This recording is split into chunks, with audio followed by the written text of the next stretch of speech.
اس نے بنا کوئی لمحہ ضائع کیے بغیر اعظم کا والیٹ اور تھاما موبائل لے کر اٹھی تھی اور اس کو بنا کوئی موقع دیے بغیر وہاں سے بھاگی تھی۔ اس کی رفتار اتنی تیز تھی کہ جیسے کوئی پولیس اس کے پیچھے لگی ہو۔ دھڑکتے دل کے ساتھ وہ ریسٹورانٹ کی سیڑھیاں اترتی ہوئی باہر کی جانب بھاگی تھی، اور کب وہ کار پورچ میں آئی تھی یہ صرف وہی جانتی تھی۔ اس کا دل سوکھے پتے کی مانند لرز رہا تھا۔ گاڑی کے قریب پہنچ کر وہ وہاں کھڑی ہو گئی تھی۔ وہ اس طرح گاڑی کے پیچھے چھپی تھی کہ شاید ہی اسے کوئی دیکھ سکے۔ اللہ پلیز گھر لے جائے مجھے، پلیز۔ وہ دھڑکتے دل کے ساتھ دعا مانگنے لگی تھی۔ کچھ دیر پہلے کی خوبصورت رات بدصورت رات میں بدل چکی تھی، جبکہ اس کا بہترین موڈ بھی برباد ہو چکا تھا۔ تقریباً 10 منٹ اسے وہاں کھڑے ہوئے ہو گئے تھے، مگر خود کو اندھیرے میں وہ محفوظ سمجھ رہی تھی۔ اس کو یہ لگ رہا تھا کہ اعظم اسے ڈھونڈتا ڈھونڈتا اپنی گاڑی تک ضرور آئے گا، مگر اب کافی وقت گزر چکا تھا، وہ یہاں نہیں آیا تھا۔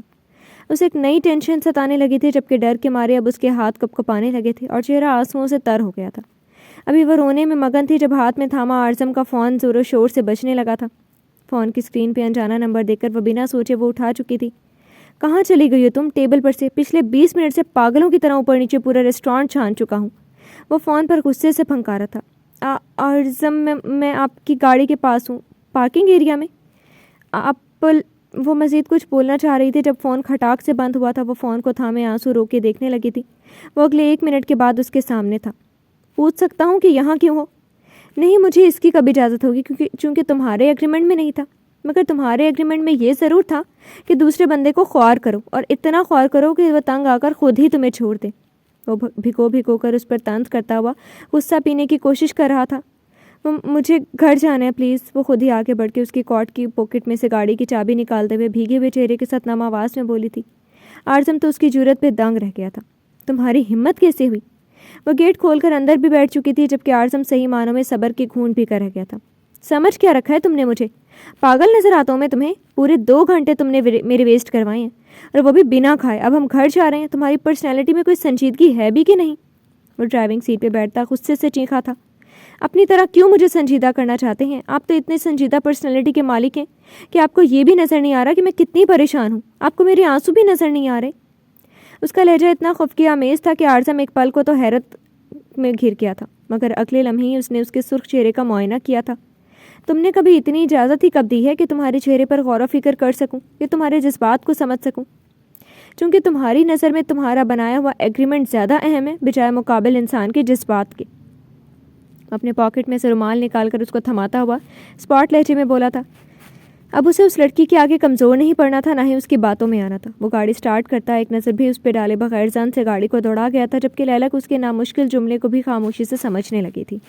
بھائی مجھے آپ سے بات کرنی ہے۔ وہ ڈائننگ ٹیبل پہ بیٹھی کب سے ان کے آنے کا انتظار کر رہی تھی۔ گھڑی نے 11 بجا ہی دیے تھے۔ اب بھی وہ نہیں آتے تو وہ کمرے میں چلی جاتی۔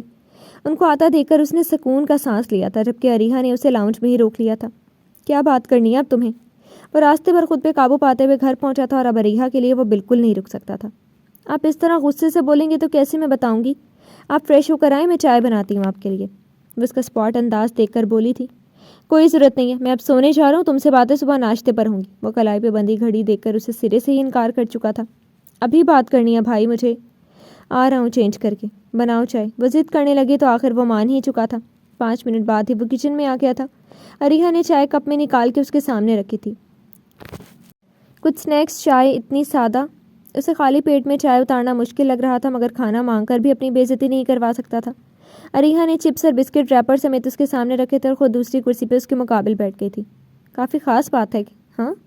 وہ بسکٹ چائے میں ڈپ کرتا ہوا بولا تھا۔ بھائی آپ نے لیلک بھابھی سے شادی کیوں کی؟ اس کے سوال پہ اعظم لمحے بھر کو چونکا تھا، مگر پھر کہانی تو سنانی تھی۔ کیونکہ اسے پسند کرتا تھا۔ اس کے اتنی آسانی سے کہنے پر اریحا کو کچھ ڈھارس ملی تھی۔ محل اچھی نہیں تھی کیا؟ اس کے دوسرے سوال پر وہ ہاتھ روک کر اب اسے غور سے دیکھنے لگا تھا۔ کیوں پوچھ رہی ہو تم؟ اس کے فضول سے سوالات پہ بولا تھا۔ آنسر میں بھائی، محل اچھی لڑکی ہے اور تھی بھی، مگر میں نے اس کے لیے فیل نہیں کیا تھا، اور میں لیلک میں بھی دلچسپی رکھتا تھا۔ اگر لیلک نہ ہوتی تو محل ہی میری بیوی ہوتی۔ وہ تحمل سے اسے جواب دیتا چائے کے سپ لینے لگا تھا۔ آپ نے ٹھیک کیا بھائی کہ شادی اپنی مرضی کی لڑکی سے کی۔ وہ آپ خوش ہیں تو اور ویسے بھی شادی ایک بار ہی ہوتی ہے بھائی۔ جس طرح آپ نے محل کی بجائے لیلک سے شادی کی، اسی طرح میں آپ کے دوست عامر سے شادی نہیں کر سکتی، کیونکہ میں بھی اس انسان کے لیے کچھ فیل نہیں کرتی۔ تو پلیز بھائی آپ انہیں انکار کر دیں۔ وہ بہت ہی آسانی سے اپنے اصل مدعے پر آ گئی تھی۔ اعظم نے کپ دھیرے سے سوسر پہ رکھا تھا اور اس سے مخاطب ہوا تھا۔ دامیر کے علاوہ تمہارے پاس کوئی آپشن ہے؟ چونکہ میرے پاس آپشن لیلک تھی تو میں نے محل کو انکار کیا تھا۔ مجھے سچ سننا ہے صرف، اگر کسی میں دلچسپی رکھتی ہو تو بتاؤ۔ عریہ اسے اتنے بے باک انداز پہ شرمندہ ہو گئی تھی، وہ کچھ کیسے اس سے شیئر کر سکتی تھی، اور کیا شیئر کرتی؟ کچھ ہوتا تو شیئر کرتی۔ بھائی میرے پاس ایکچولی لسن عریہ، لیلک اور میں ایک دوسرے میں انٹرسٹڈ تھے، تبھی یہ سب ہوا۔ یہاں یک طرفہ رشتے نہیں چلیں گے۔ تم ابھی بچی ہو، ان سب کا تمہیں نہیں معلوم۔ کون ہے؟ کیا کرتا ہے؟ کلاس میٹ ہے؟ عریہ اس کے سوالوں پہ پریشان ہو گئی تھی۔ وہ بھائی ایسی بات نہیں ہے، مجھے کسی میں بھی انٹرسٹ نہیں ہے، مگر تعمیر کے لیے میں نے کچھ فیل نہیں کیا اور نہ ہی میں فیل کر سکتی ہوں۔ پلیز آپ انکار کر دیں۔ وہ اس کے سوالوں پہ گھبرا ہی گئی تھی۔ تمہارا یہ فیصلہ سراسر بے وقوفانہ ہوگا عریہ۔ تعمیر بہت اچھا شوہر ثابت ہوگا تمہارے لیے۔ بچپن سے ساتھ رہا ہوں، اس کی پرسنالٹی کے ہر پہلو سے میں واقف ہوں، اور تمہاری اتنی سی وجہ کے بنا پہ اس کو میں انکار نہیں کر سکتا۔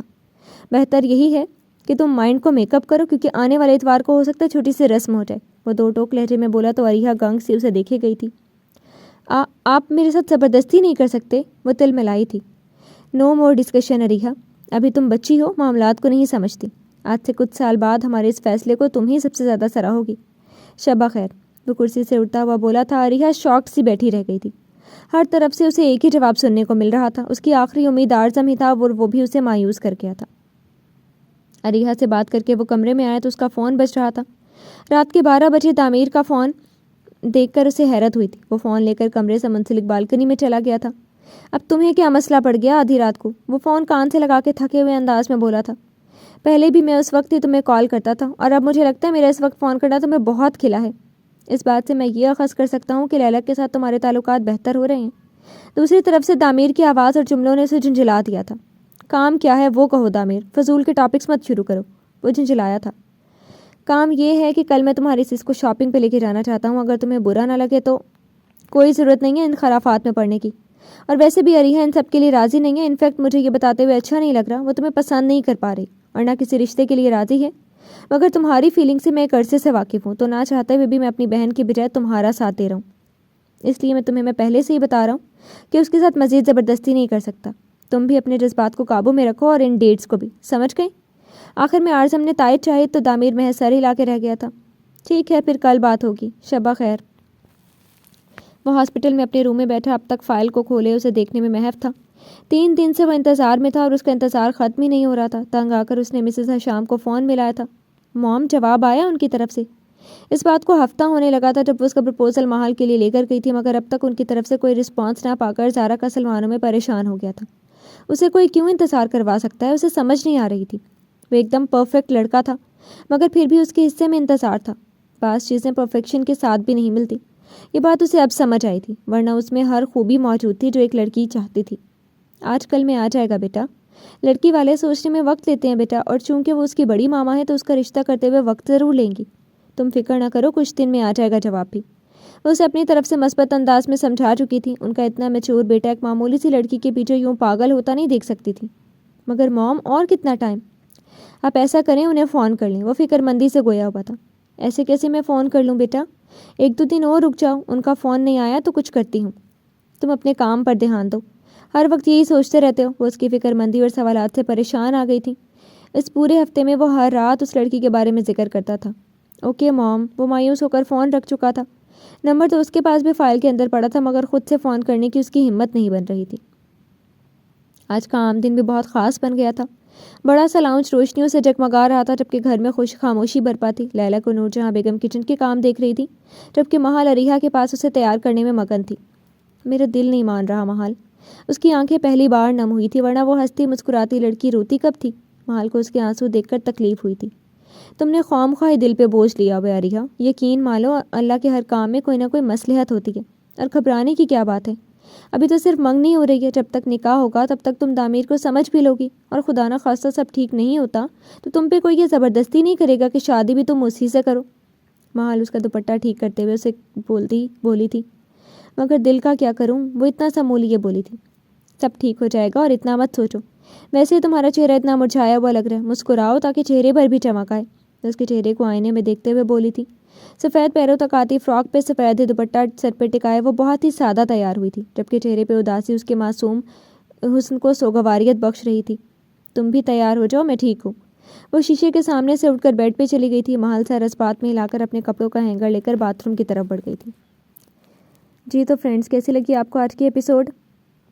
کمنٹ سیکشن میں اپنی رائے کا اظہار کرنا مت بھولیے گا۔ پھر حاضر ہوں گی نیو ایپیسوڈ کے ساتھ، تب تک کے لیے اجازت دیجیے۔ شکریہ، اللہ حافظ۔